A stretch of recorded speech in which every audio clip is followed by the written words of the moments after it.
Hey folks, Colin here from Sumthins Recording, and today I'm going to show you 3 simple steps to EQing vocals. We're going to be going over how to EQ vocals today in just 3 steps, but before we dive in, if you're ready to take your vocal mixes to the next level and really start dialing in your EQ strategy when it comes down to vocals, then I have just the thing for you.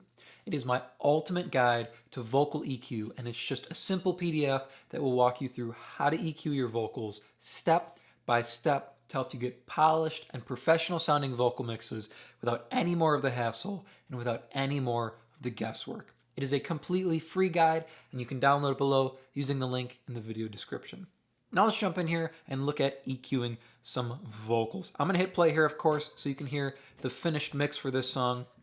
And then we'll dive in and take a look at the vocal. I'll also solo up the vocal here so you can hear it by itself in addition to inside the full mix. So here's the finished mix, and then I will solo up our lead vocal here. I've been waiting for the day to break, but I can't fight it anymore. I've been struggling just to keep it at bay, but the longer I wait, the more I'll say. I've been waiting for the day to break, but I can't fight it anymore. I've been struggling just to keep it at bay, but the longer I wait, the more I'll say. All right, let's jump in here. I'm going to loop just the second section here so we don't have to wait too long in between vocal lines. Let's pull up our EQ. Few moves here. We've got 5 moves in total. We're going to break them down into 3 separate steps. The first step here, if I take off all of our processing, is just a high pass filter. So I'm actually going to take off our 2 plugins afterwards as well. The first thing I'm doing on pretty much every single vocal I mix is putting on the high pass filter, excuse me. Now this vocal is sitting pretty high up. It's a higher vocal part, so we're not going to have as much energy down here in the bottom end. That's why you can see the high pass filter is up at 182 hertz. Normally I'm sitting for male vocals down maybe like 110 up to maybe 150. This vocal's pretty up there, so we're almost up to 200 hertz.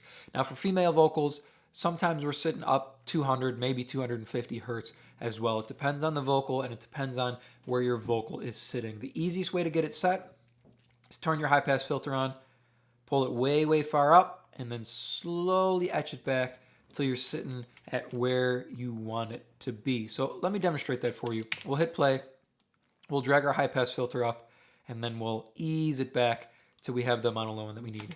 I've been struggling just to keep it at bay, but the longer I wait, the more I'll say.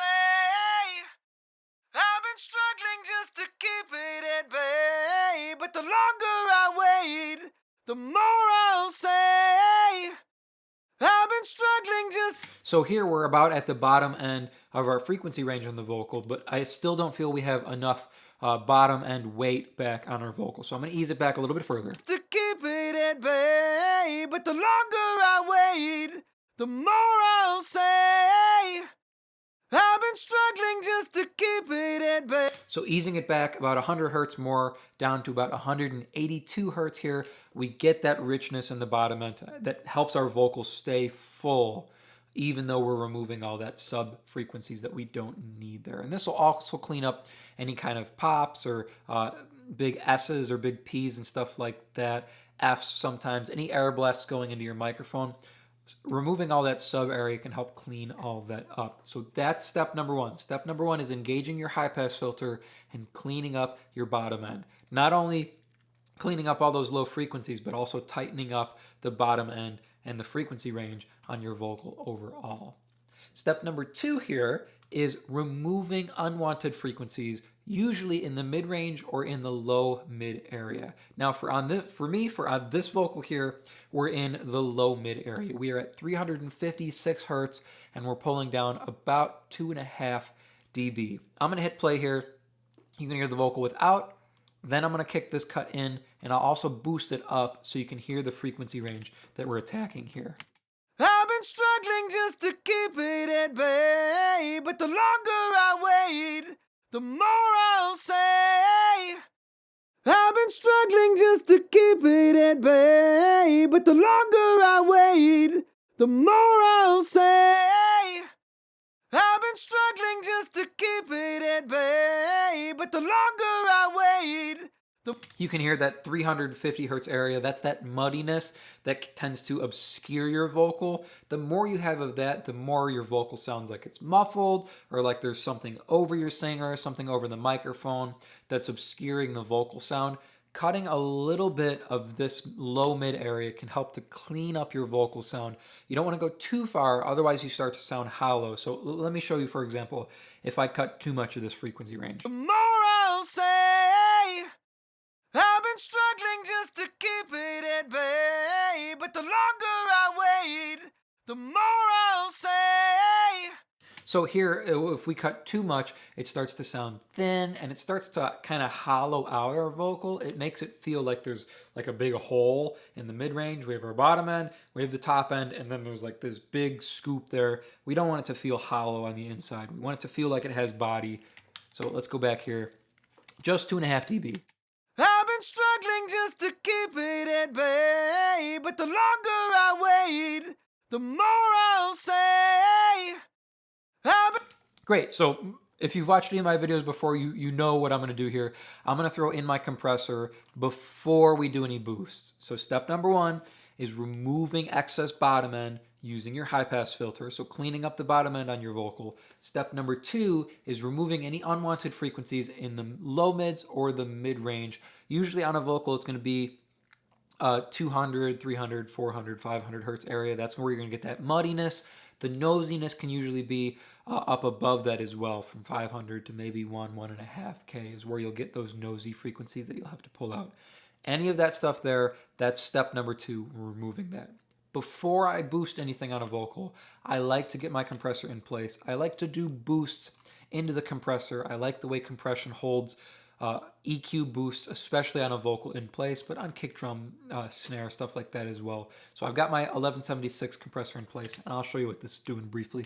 I've been struggling just to keep it at bay, but the longer I wait, the more I'll say. So 7 to 10 dB reduction on some of these bigger peaks here. It helps to even out the vocal. And like I said, it's going to hold these boosts in place that we do on our EQ. So we're going to EQ, we're going to boost into this compressor, and our compressor is going to hold these boosts in place so our vocal doesn't shift out of balance. It's kind of just going to move our frequency range around a little bit.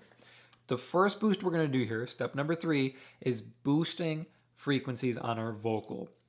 There's 2 main frequencies I like to boost on vocals usually, and then there's an additional one here that is just specific to this vocal. The first area I like to boost on vocals is 8K. This is going to give you air, this is going to give you breathiness, and it's going to brighten up our vocal overall. This can change a little bit depending on your vocal. Sometimes you won't add as much of this, and sometimes if it's a female vocal, you want to go a little bit higher and get more of that air and that breathiness up on the super, super high, so like 9 or 10K. Here on a male rock vocal, I love the 8K boost here. We're adding about 4 dB, 3.84 dB. So take a listen without this boost and then with. I've been struggling just to keep it at bay, but the longer I wait, the more I'll say. I've been struggling just to keep it at bay, but the longer I wait, the more I'll say. I've been struggling just to keep it at bay. So for this vocal, a vocal that has some extra grit to it, especially pushing into this 1176, it gives you that kind of crispiness that you want to hear on the edge. It gives our vocal some air. You hear that extra air he's pushing, but it gives that crispiness that you want to hear when a vocalist is pushing and giving some edge and some grit to the voice. That's why I love this 8K boost. The next area I like to boost is 3K. This is going to give our vocal some high-mid presence that helps a vocal cut through the mix. So I'm going to throw the vocal back into the mix here, and we're going to throw this 3K boost in. We're doing about 3 dB, 2.88 dB boost at 3K here. Listen without and then with. I've been struggling just to keep it at bay, but the longer I wait, the more I'll say. I've been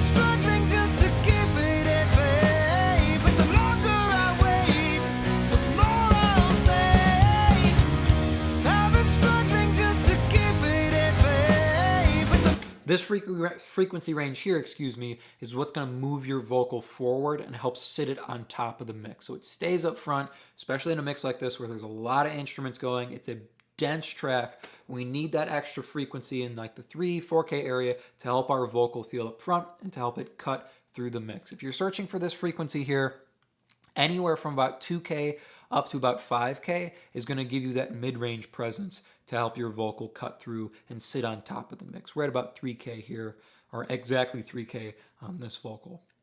The last boost I did on this vocal, just at the end on this vocal, I felt I was missing a touch of the mid-range. So I'm adding a half dB. This is very, very subtle and specific to this vocal.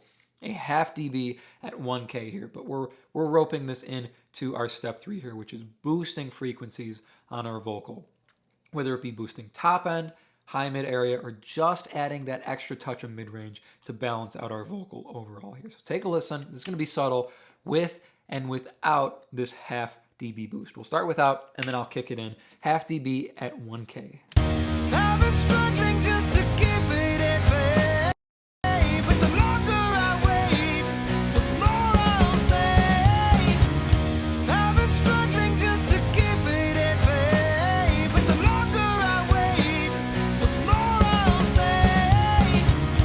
I've been struggling just to keep it at bay. It's just that extra level of EQ that helps our vocal feel balanced tonally overall. We did some cutting on the bottom end and we did some boosting up on the top end. Sometimes that can throw our EQ balance or our frequency balance out of whack. So adding this extra EQ boost in the mid-range helps our top end and our high mid area feel more balanced with the bottom end, and it can help the vocal feel more full overall. So 3 steps here. Let's take a listen one more time to our vocal before and after inside the mix. So here's before, and then I'll kick our EQ in, as well as our compressor in. I've been struggling just to keep it at bay, but the longer I wait, the more I'll say. I've been struggling just to keep it at bay, but the longer I wait, the more I'll say. I've been struggling just to keep it at bay, but the longer I wait, the more I'll say. I've been struggling just to keep it at bay. 3 simple steps here to EQing vocals. Step number 1, getting rid of the excess bottom end with a high pass filter, cleaning up your low end, tightening the frequency range. Step number 2 is removing unwanted frequencies, any kind of muddiness or nasalness in the low mids and in the mid range. And step number 3 is boosting frequencies. So top end to get some brightness, to get some air, and any kind of mid range or high mid area to help your vocal cut through the mix. I hope that was helpful for you. As I mentioned at the beginning of the video, if you are ready to level up your vocal mixes and really start dialing in your EQ strategy on vocals, then I have just the tool for you, and it is completely free. It is my ultimate guide to vocal EQ, and you can download it below to start creating more professional vocal mixes in less time. Thank you so much for watching today, and I will see you in the next video.